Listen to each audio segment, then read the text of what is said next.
Hey there, it's Steve from Serious Keto, and this is the Not So Serious Keto video podcast. And I'm going to start this one off with a really exciting announcement. I mean, it's exciting to me. It'll probably be exciting to some of you, and for some of you, you're just not going to care. But you can still vicariously live through me and my happiness. So tomorrow, if you're watching this Monday, actually I should just give the date. It'll be on Tuesday. All right, now I got to look this up. I started thinking, I'll just do the math for you, except I release videos early to my paid channel members. So for them, it's not going to be tomorrow. And if you watch this, say, after next Monday or Tuesday, it also is not going to be tomorrow. Okay, sorry for wasting your time doing calendar math right there. But on Tuesday, the 6th of December at noon Central Time, I will be doing a live stream on my channel. Chris Bear will also be doing the same live stream over on the Keto Chow channel to announce finally the availability of my Keto Chow flavor. And I know that Chris is going to get really upset, but I'm actually going to let you know what the flavor is right now. Peaches and Cream 2.0. Now it tastes even more like hand lotion. I never get tired of making fun of that flavor. No, that will not be the flavor. But you'll see what the flavor is tomorrow. I'm thrilled to finally have this product released. There were a lot of hiccups along the way, sort of some post-COVID supply chain issues. I guess there's been a global shortage of acacia gum. The good thing is they've actually discovered, as part of my recipe, that they were able to reduce the amount of acacia gum in the actual packet of Keto Chow. That didn't come out real smoothly. In just the base formula, they are able to reduce the acacia gum and still get the same emulsification of the fats you're using. You know, I tend to use butter. And by the way, butter is the better flavor on my flavor that's coming out. And the cool thing about that is that actually then takes the carbs down by a couple of tenths of a point or something like that. So, I mean, not a big deal, but, you know, I know some people, especially if they're tracking total carbs, it can be. So there you go, coming tomorrow, if it's Monday that you're watching this. Next, I want to talk about something that's sort of tangentially related to Serious Keto, and that is my t-shirts. So if you've been a longtime viewer of this channel, you know that I tend to wear a lot of pop culture t-shirts, music t-shirts, possibly funny t-shirts, and I get the majority of them at $6shirts.com. Of course, they're not $6 shirts anymore. Now they're either $6.50 or $7 or more per shirt.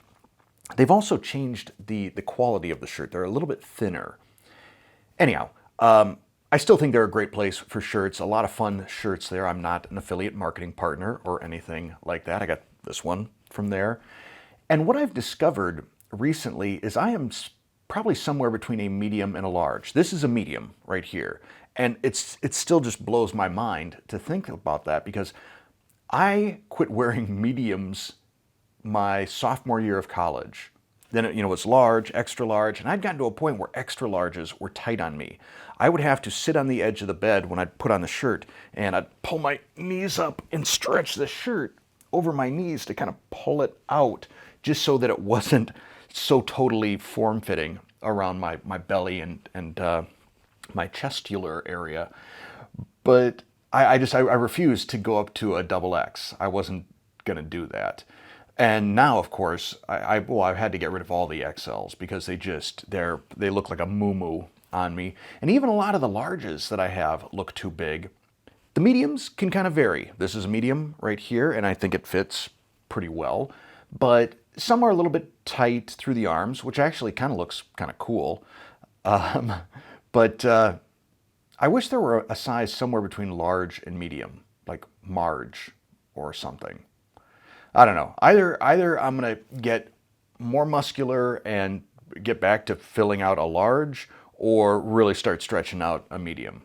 But if you notice in some of my videos that I try not to wear black or darker colors in the kitchen because the appliances behind me are darker, either black glass or black control panels or black countertops.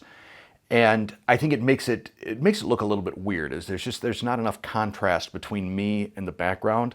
Plus, then when I'm trying to do a thumbnail and select me and remove the background, that can be kind of hard when I'm wearing black and the background behind me is black.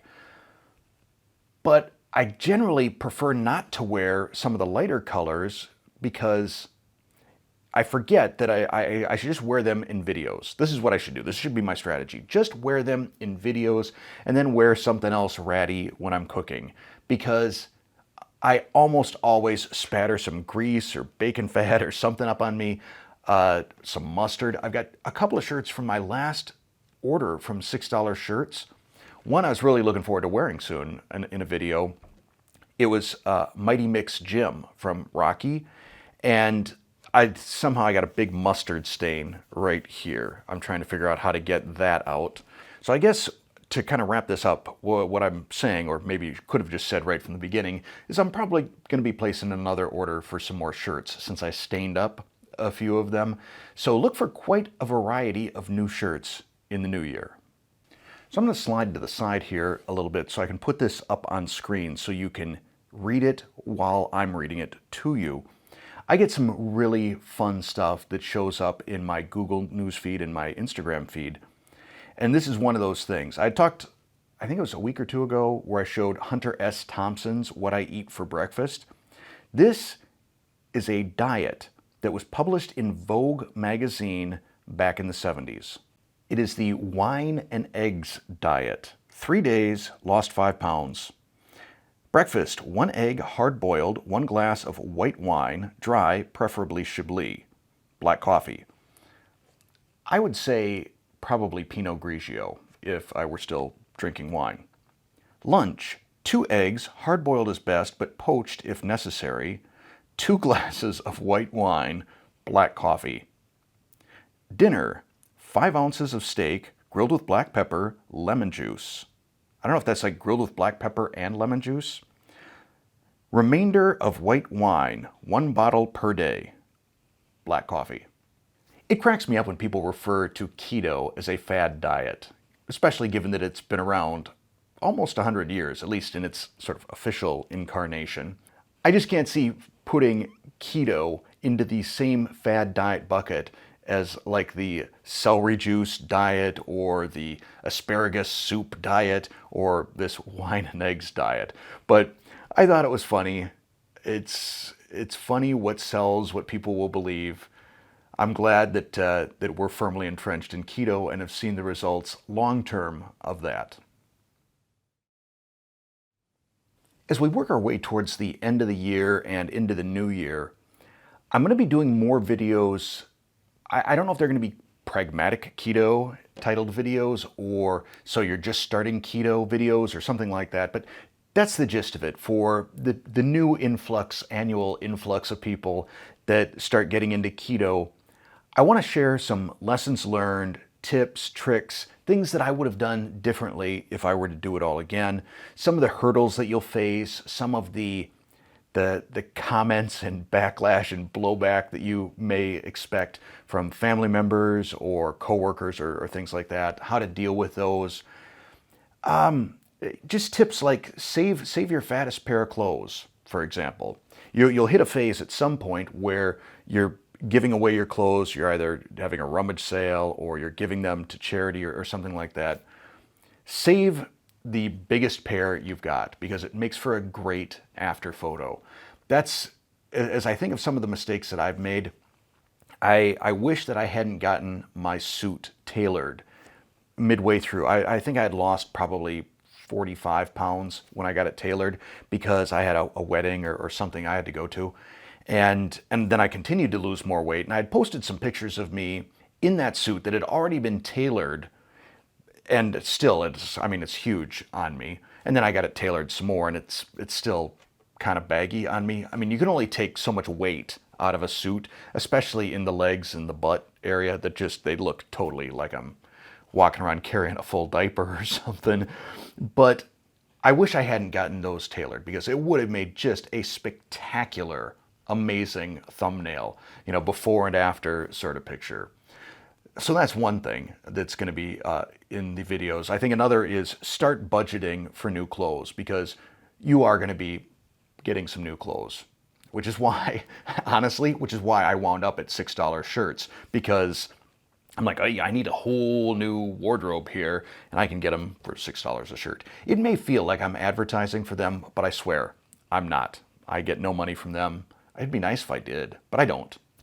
I'll also include some tips about where I spent money that I probably shouldn't have, buying so many different things for my pantry that to this day haven't gotten used. But I really want to, I want people to draw upon some of the mistakes that I made so that they don't make those same mistakes as they're going into keto. So you're going to see more of those videos over the course of the next probably 8 weeks or so. And I don't know if they will fall in place of the Not So Serious Keto video podcast, or if they will just be an addition to my overall weekly schedule. But those are coming. Now, I don't know how much I've been waving my arms about over the course of this video. If you've seen that I started to get the fix, well, the fix is done on my tattoo.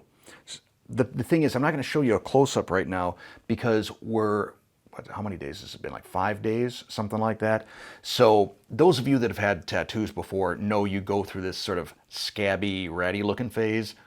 That's where it's at right now. But once we're past that and it cleans up, I'll show it to you. I think it looks pretty sweet. So got Boba Fett's helmet in there, kind of fixed up the lettering and all that. Like I said, I'll show it to you more close up. And when I talked about my tattoos, I was really expecting more blowback because I have gotten a couple of comments from viewers when, I'm wearing a shorter shirt and you see like a little bit of a tattoo peeking out here saying, oh, I thought you had more class than that. I've lost all respect for you. Variations upon that theme. Yet it seems that it's become far, far more commonplace to get some ink. And in fact, my wife, one of her jobs as a nurse, she works at a plastic surgery place, and she says just everybody now, male, female, young, old, you got grandmas coming in with tattoos, you got 20-somethings, 18-year-olds coming in with tattoos. She's like, yeah, it's just totally common. A lot of piercing too, which is problematic for surgery, and then people don't want to take out their piercings. But back onto the whole plastic surgery thing, I bring this up because my wife and I, since I don't go to a job, this is my job, I don't have stories to tell about, hey, this is what happened today at GE. But my wife always has stories about, here's what happened today at the plastic surgery place. And it got me thinking about self-image and how it relates to health and mental health and how that all ties into keto. So first off, the stories that I hear from my wife about young women coming in for breast augmentation, for example, coming in 22 years old, getting a breast augmentation, coming, with her boyfriend. And it makes me think about why do this? And some of you may say that about tattoos as well. Why are you doing that? Maybe it is. For some people, maybe it is. Just it's like my body is art, and that's one more little accessory that I'm doing. But there's also a lot of facelifts and tummy tucks and liposuctions and things like that they do. And I think that for some people, this is my armchair psychologist, Steve, here.